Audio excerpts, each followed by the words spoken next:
Fire Punch is a difficult read.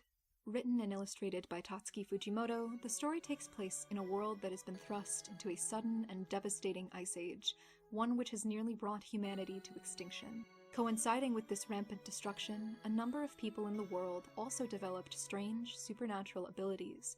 These people are known as the Blessed, whose preternatural gifts range from the ability to control electricity, command fire, recover from almost any injury, and more. The Blessed are treated as fuel for the other survivors, and are often forced into slavery to power the few remaining cities, provide food with their immortal regenerating bodies, or made into servants of the state of Behemdolg, enacting the will of its corrupt post-apocalyptic government.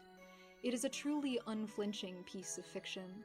There are brutal depictions of all manner of violence, child endangerment, sexual assault, incest, and any other combination of vile unpleasantness that one can imagine. It is relentless in its harrowing portrayal of a world that is, above all else, broken and decimated. And yet, Fire Punch is one of my favorite mangas of all time. Because in a world that is so unforgiving and cold, in every way one can imagine, there is still a bittersweet hope that lives in the heart of its story. A message spread to both the survivors of this frozen wasteland and to the reader. A message that, in spite of everything, you must find the strength within yourself to live. And it is in no small part due to the inclusion of a single character. Togata is many things in the world of Fire Punch. Blessed with regeneration which has allowed him to live for over 3 centuries, he is one of the only characters introduced who even remotely remembers what the Earth was like prior to society's collapse. In his brief time within a world long destroyed, he developed a profound fondness for movies, and has since made it his goal to create a masterwork film of his own. He soon finds out about Agni, Fire Punch's protagonist, and another regenerative Blessed, whose body is wreathed in an undying flame, threatening to set ablaze whomever he touches, and whose agony is constant. When Togata learns of Agni's desire to seek vengeance against the man responsible for this, alongside slaughtering his village and either killing or enslaving his little sister Luna, he sees this as the perfect opportunity to make him the protagonist of his own work, filming Agni's life and setting the stage for him to enact his righteous plans of retribution. Through this, Togata serves not only as the driving force for the narrative development of the series, but also as its thematic core.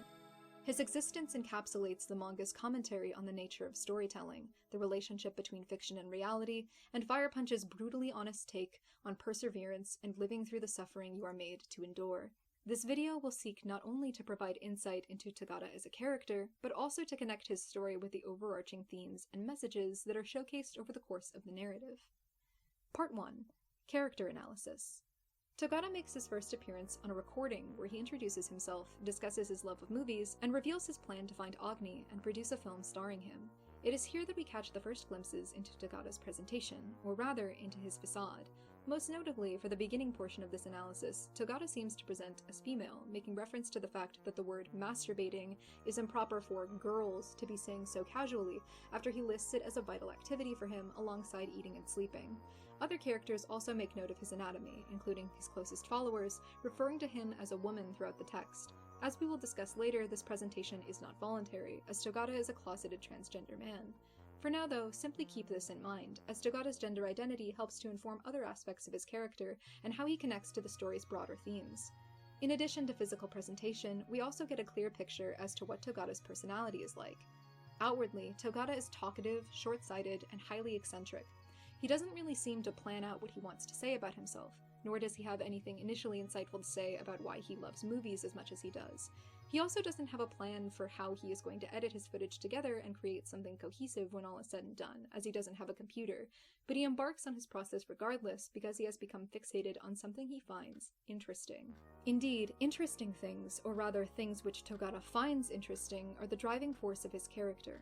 He later explains to Agni that his love of movies, and of Agni himself, comes from their ability to keep him engaged, and what engages Togata, for the most part, is suffering. Struggling against depression, facing the hardships of addiction, death, destruction, the corruption of innocence, all of these are what brings Togata joy, so as to contribute to a narrative. But Togata's love of suffering in this way does not reflect any empathy for those struggling, quite the opposite in fact. On a personal level, Togata doesn't seem to enjoy suffering for himself, and very plainly states that he hates enduring. Otherwise, he finds the suffering of others to be a form of entertainment in order to further the narrative he is trying to create. He nearly allows Neneto, a young girl who was captured by Behemoth soldiers, to be raped in order to make the deaths of her rapists more satisfying for the film. He doesn't take a liking to Agni because he initially sympathizes with his pain either, nor does he have any desire to stop it. On the contrary, when he later discovers that there is, hypothetically, a way to put out the flames covering his body, he tells Neneto that he has no intention of relieving Agni because that would ruin his film. He then proudly declares that the flames can only go once the movie's finished, once again illuminating his selfish, apathetic nature. He desires to exploit Agni of his tragedy, not save him from it. And he doesn't care about Agni as a person, as Agni's complicated feelings and desires muddy up the straightforward plot of the story Togata is crafting. At least, not at first. Togata's apathy is explained before he makes his first formal appearance. Early into the narrative, we are introduced to Judah, a Behemoth soldier and one of its religious leaders who bears a striking resemblance to Agni's deceased sister. Having lived for 130 years, she explains that long-lived blessed have a tendency to devolve into madness if they are not careful. Togata later confirms this, stating that he staves off insanity with his cinematic obsession, though given his borderline sociopathic tendencies, reckless and self-destructive habits, and deeply skewed morals, how much his insanity has been staved off is a matter of debate. However, this note about immortality driving people to lose their morals or engage in dangerous activity puts an interesting wedge into the text's seemingly straightforward message to live, as will be discussed further shortly. Returning to individual analysis, we can also examine the aforementioned reckless abandon that Togata treats life with. At multiple points, Togata actively endangers himself and others with no regard for any party's safety. Part of this is due to his powerful regenerative abilities, where he can shrug off most injuries inflicted upon him, but there are some instances where safer alternatives are readily available to him, and he does not take them. When he detonates a box that is transporting Agni's head prior to their first meeting, Neneto asks if what they are doing is dangerous, something which Togata denies, before the explosive goes off and actually does wind up injuring him for no reason. The same thing happens when Togata blows up a building in Behemoth, and the blast knocks out the windows of the room he's in and embeds shards of glass in his cheek.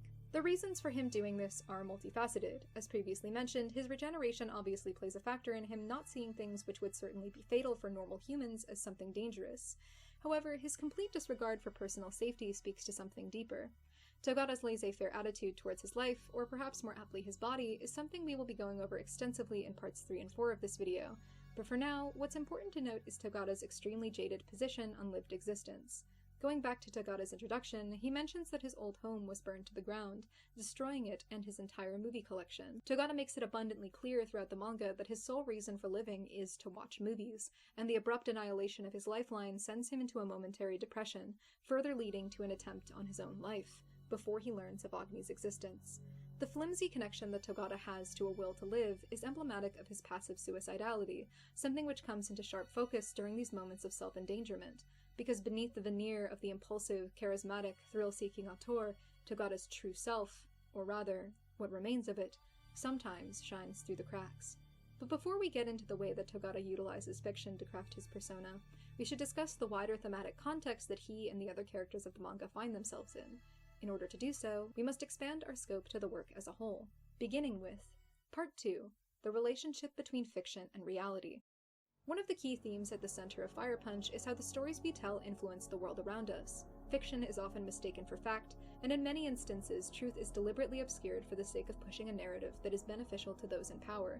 Take the Ice Witch, for example, the so-called being responsible for the Earth's destruction and the creation of the Blessed, who is entirely fictional. She is a concept made up by the ruling government of Behemoth in order to get people to rally behind them and devote themselves to their cause. Religion serves a similar purpose in this world, used as a tool both by Behemoth and later by Togata and Agni in order to get the masses on their side. Togata offers insight into both, in fact drawing direct parallels between the way religions of old would operate by promising their followers salvation in exchange for unwavering loyalty, and the way in which Behemoth ignites a similar, if not even more potent, fervor in its citizens. One of the most crushing instances of fiction influencing reality on a narrative level is the scene where Agni confronts Doma, the man who sent him on his path of vengeance. Doma, now filled with terror at the prospect of dying and seemingly filled with remorse, confides many things to Agni, one of which being Behemdalg's origin. He describes his experience being brainwashed alongside his fellow citizens into following the will of the government by watching videos showcasing the god of Behemdalg committing various acts showcasing his divinity. However, one day he is shown a collection of videos, one of which is named Fire Behemdalg,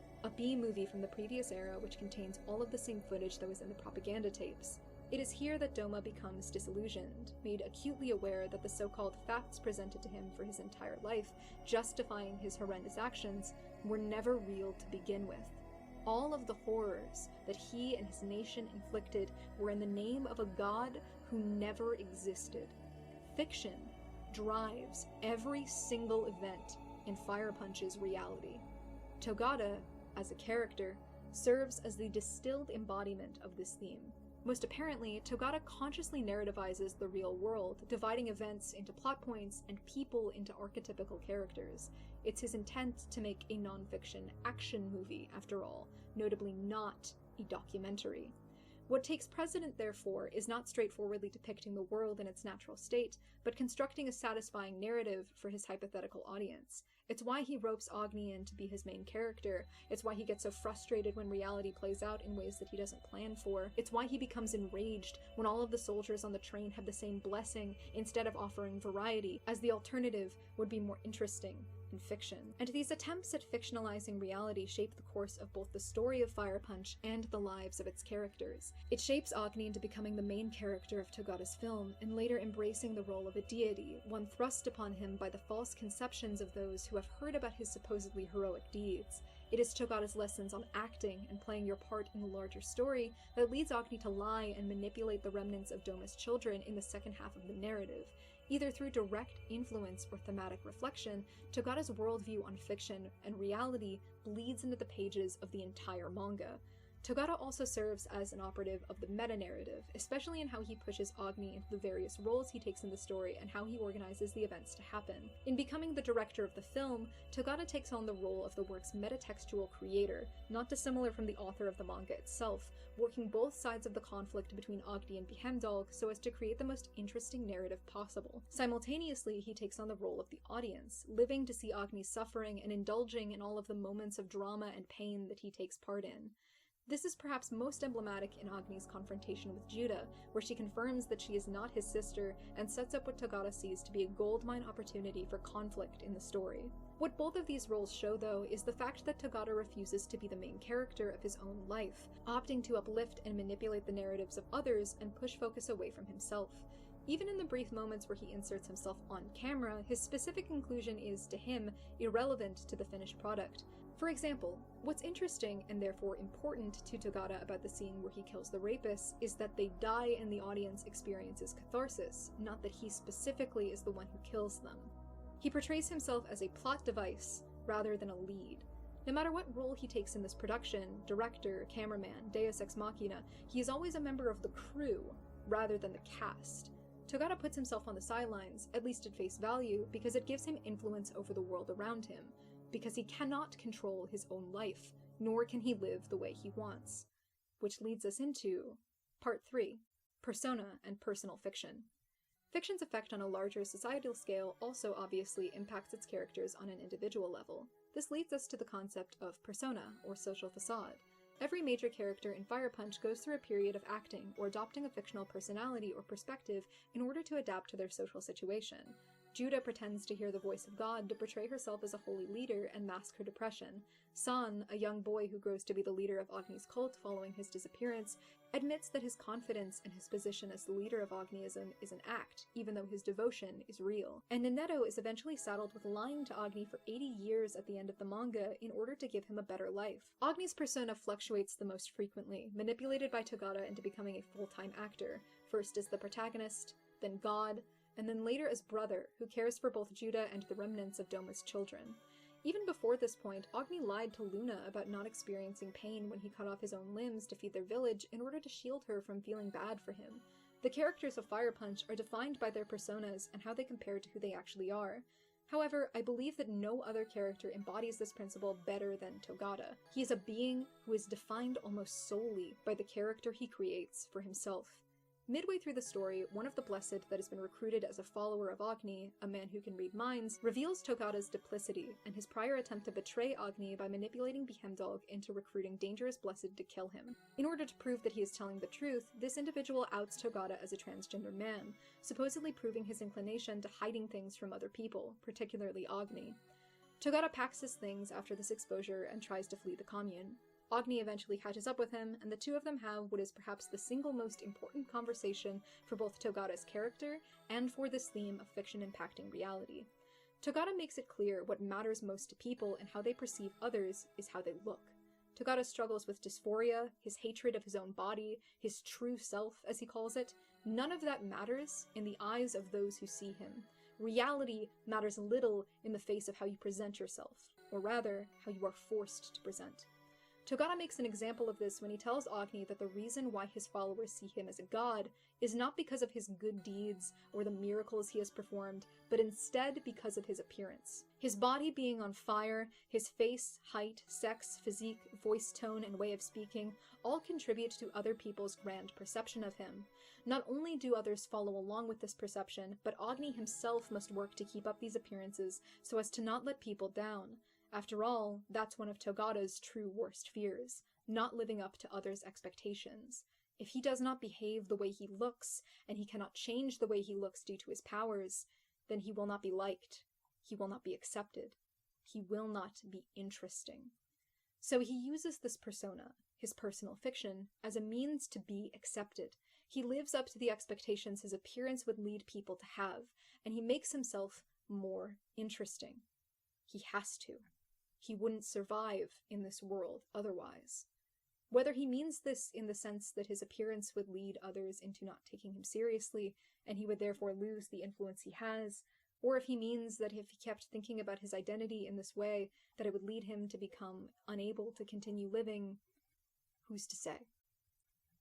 As for how this connects to other characters in the larger narrative, Agni attempts to make parallels. He too lives in a body that makes him feel constant pain. He too must live up to the expectations that have been thrust upon him, whether or not that reflects his actual identity and feelings. His undying flames threaten to set ablaze and kill anyone he gets close to, just as Togata fears ruining his relationships with those who get too close to who he actually is. The two of them are perfect foils. But in the end, Agni still has expectations that he places on Togata too, seeing him as an older sister. He attempts to move past his thoughts on Togata's appearance, offering to think of him as an older brother instead, but he, just like everyone else, cannot escape his own biases on how to view other people, and Togata cannot bring himself to defy that anymore in this scene.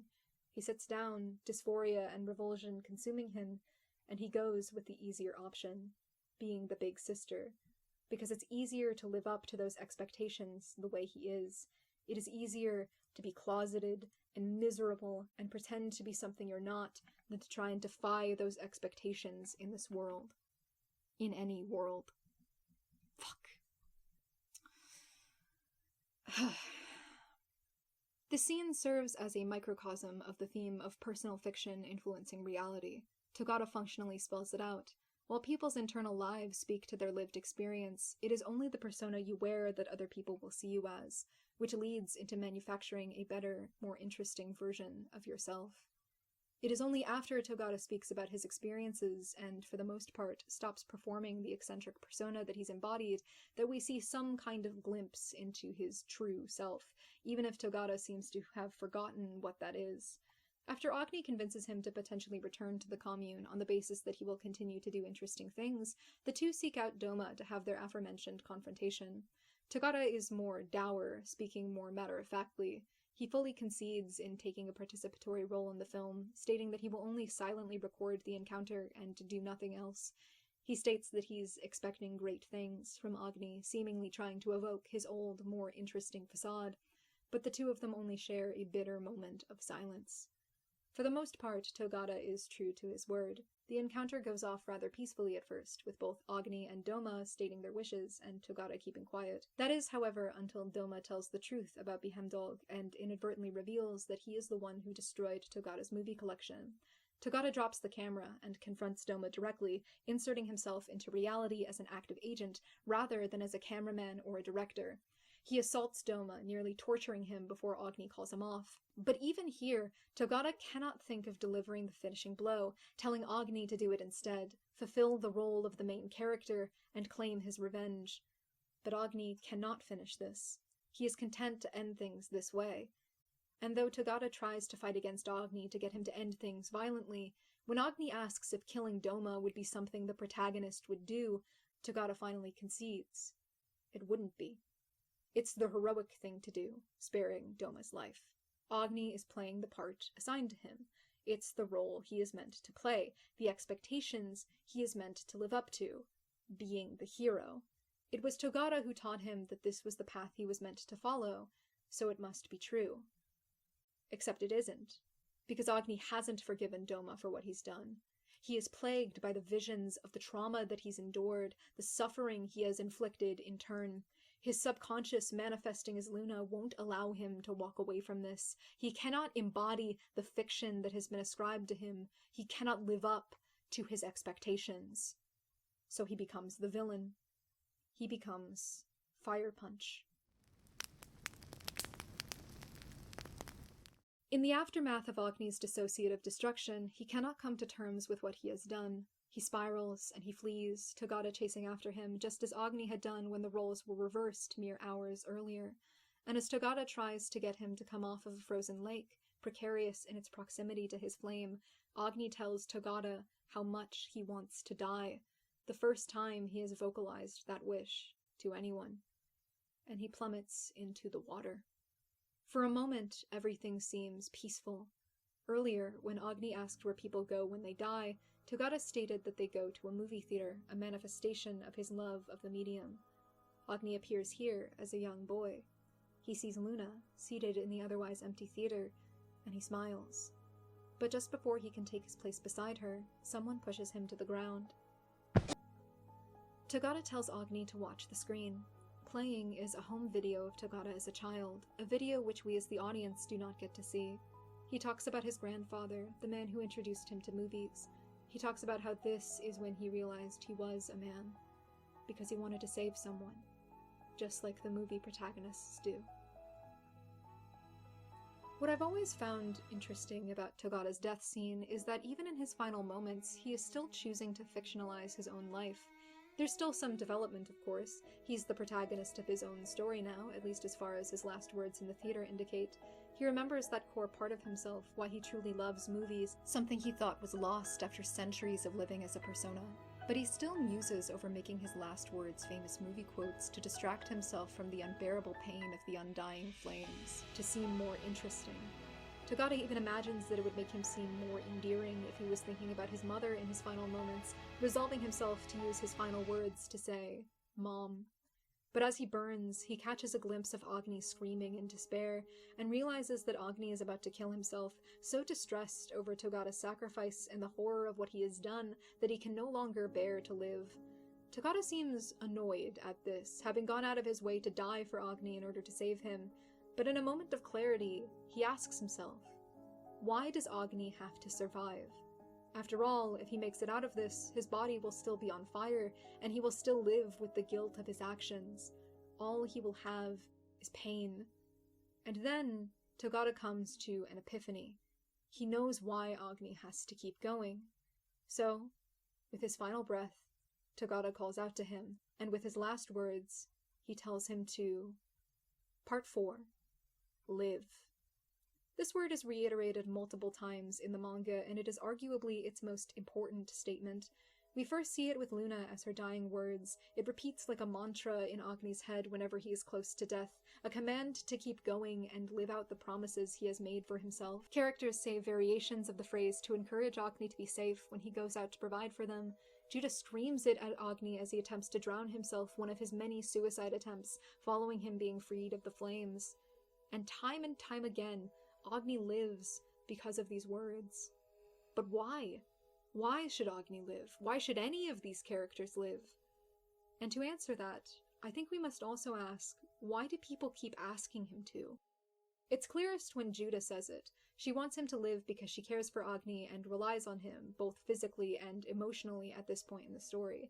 If he died, she would be sad. Doma's former children also have fairly straightforward reasons. They like him. They don't want to see him hurt. The young boy who Agni helped raise must feel that way especially, as he's known Agni as a caregiver all his life. Luna's reason also feels pretty straightforward in hindsight. Even though she knew she was going to die, she clearly loved her brother. She wanted him to survive, even if she couldn't. Togata's reason, though, has always puzzled me. He comes to the conclusion to make live his final word with such certainty, and yet he never makes his reasoning known to the audience explicitly. Maybe he simply thought it would be the coolest and most sympathetic thing to say. Perhaps he'd heard Agni mention it before and wanted to continue a theme for the sake of a narrative he was not part of when it began. But for all of his faults, for all of his attachment to fiction, it always felt to me like that line was the final break away from fiction and traditional narrative structure that he'd clung so hard to. The narrative of the manga itself shatters after Togata's death, becoming far more unconventional and far less traditionally structured, so I can't believe that's all he thought of when he said those words.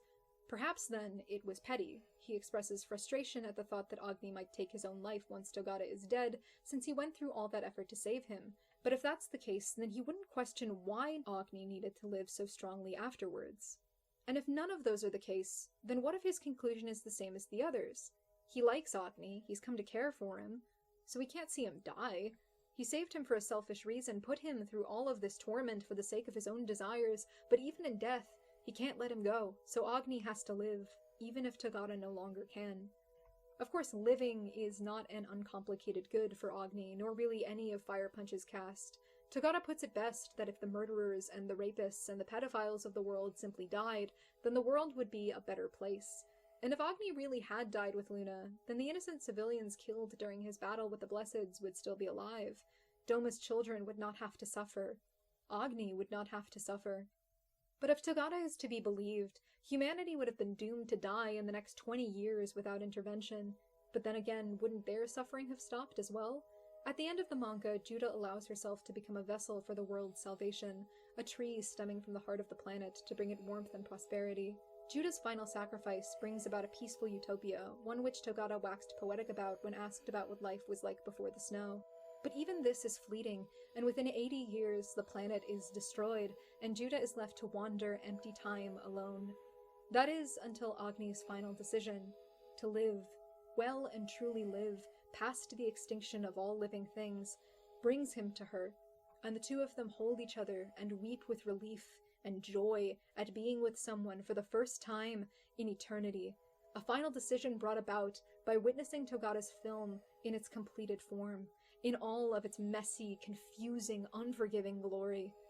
The protagonist survives, Agni survives, and there is hope, if not for a future, but for a final, fleeting moment of comfort. And maybe that's all you need to keep on living. When I first started planning this, I had the idea that I would mostly be doing a character and thematic analysis of a series that I really loved, but during my reread of Fire Punch for the sake of writing this script, I just kept getting stuck on this core idea of living and on the people who use their last moments to tell Agni to do so. I read the conversation Agni has with Judah over and over again to see if I was reading it wrong, that there was any other reason to keep going given other than other people telling you they need you. I poured through every instance of someone telling Agni to survive because they cared about him. I tormented myself with Togata's death scene, trying to parse what he saw in his final moments that made the answer so clear to him, something that we as the audience are never let in on, just as we do not see the movie that Togata shows Agni in the theater. And I still don't know.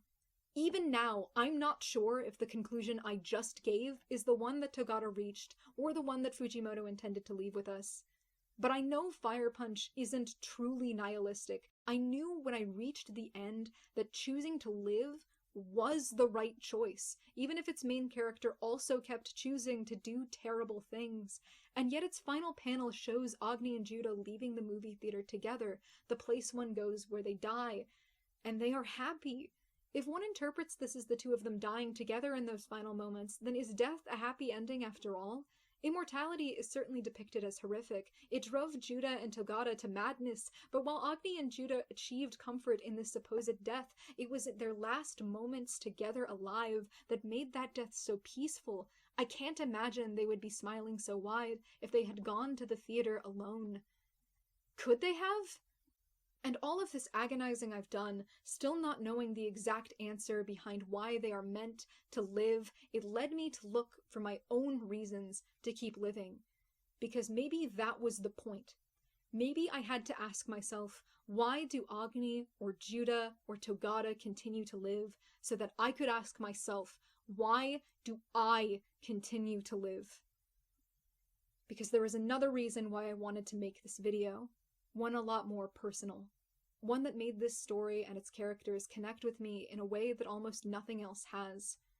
Togata's earliest appearance in the timeline is him in the immediate aftermath of his suicide attempt, miserable and inexplicably alive after his reason for living is burned to ash.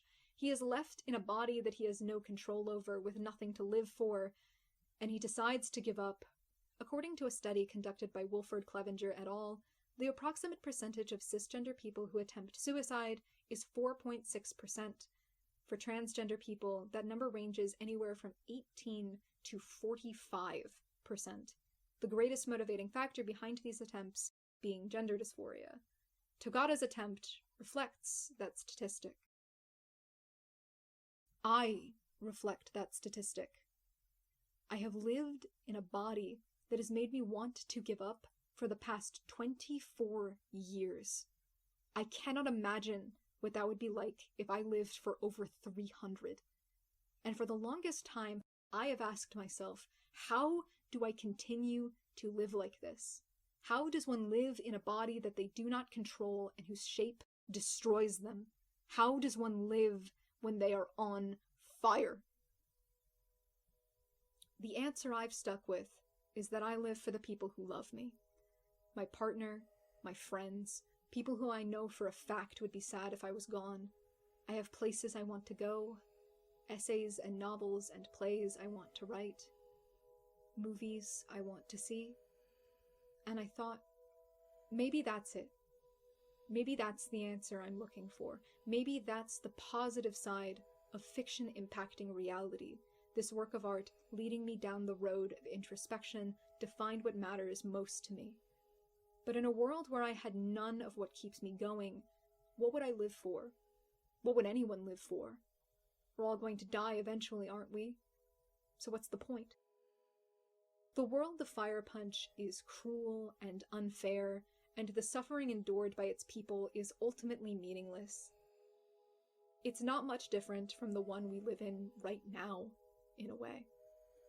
But in spite of all that, the people of this world continue to live. They play pranks, they tell jokes, and they forge connections with one another, however strange and distorted they may be.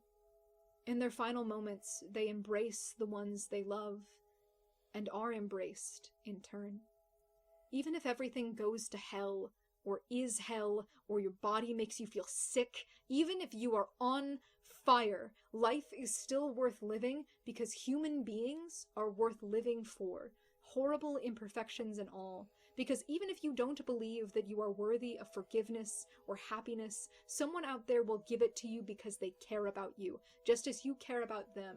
The good times, however fleeting they may be, will still come even during the worst times in your life. And when it all comes to an end, and humanity's existence comes to a close, you still had those good moments, and you could have them again. So when you do die, eventually, it will have been worth it to have lived. That's what matters. And there is something so undeniably powerful to me about this one character, one of the very few transgender men in manga, using his last words to give that hope to someone else, even if he couldn't have it himself in the end. The hope to live. So I think I'll stick around a little while longer. I'm gonna go watch a movie. What about you? And there we have it! I feel like there was a lot more that I could say about this character and about Fire Punch as a whole, but this script was already getting ridiculously long, and I wanted to narrow down my points to the most major themes I could find. I think there is a lot more that I could mention regarding the way religion is framed in this story, or about the relationships that characters have with each other outside of Togata, or about suffering, or about the larger fiction influencing reality narrative, but I kept finding myself going on tangents, and I wanted to keep it centered on one thing.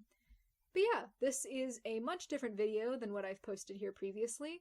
I've always wanted to give video essays a shot, and I'm pretty proud of how this script turned out. Let me know what you guys think, if you have any theories of your own, and if there's anything you'd like me to cover next. Thank you all so much for watching and for sticking around until the end, and I'll see you all, hopefully, soon.